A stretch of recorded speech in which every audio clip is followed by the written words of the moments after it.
tashin bama-bamai a Najeriya. Wato a jiya ne da ya gabata ranar Litinin kenan an samu tashin bom har guda biyu a jihar Borno. Wanda bincike ya tabbatar da cewa wasu matasa ne da sunan gwangwan suka ɗebo wannan bama-bamai a cikin kayan gwangwan na karafa a cikin rashin sani har guda 6 suka shigo da shi jihar Maiduguri. Wanda a jiya ne wannan bom guda biyu ya fashe a inda ya sanadiyar mutuwar matasa guda 2 da kuma jikita guda 4. Wanda hukuma ta tabbatar da cewa wannan matasa suna shigo da wannan bamai ne da sunan kayan gwangwan. Sannan kuma wani bangaren kasar Amurka ko mu ce dakarun hukumar Amurka sun jinjina sun yaba wa sojoji da DSS sun yaba wa gaba ɗaya kuma tsaron Najeriya da nasarar kama shugabannin ƙungiyar Ansar da suka yi.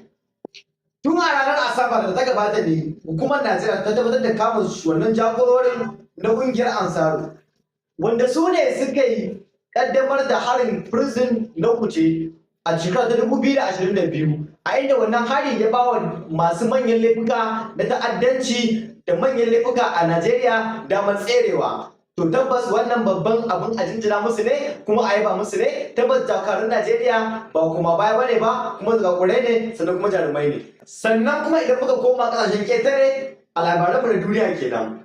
Ƙasar Iran ta tabbatar da cewa ta shirya tsaf domin fara cikakken yaƙi da ƙasar Isra'il. Tabbas ƙasar Iran ta ce tabbas yanzu ta shirya tsaf domin fara farmaka da kuma yaƙar ƙasar Isra'il. Sannan kuma ƙasar Jordan ta yi alƙawarin cewa za ta shafe ƙasar Isra'ila daga taswirar duniya baki ɗaya. Sannan kuma ƙasar Yemen a yau ta kai hare-hare na makamai masu linzami a zuwa babban birnin Isra'ila wato Tel Aviv. Sannan kuma Benjamin Netanyahu ya ce tabbas sai ya mamaye duka yankin gabas ta tsakiya domin ya tabbatar da Great Israel wato da Promised Land. Sannan kuma janar na soji na ƙasar Isra'ila ya ce ya kamata a ce duniya ta shaida cewa duk ran Bayahude ɗaya daidai yake da ran wanda ba Bayahude ba, musamman na ƙasar Falasɗin mutum 50. To wannan shi ne, Allah samu dace.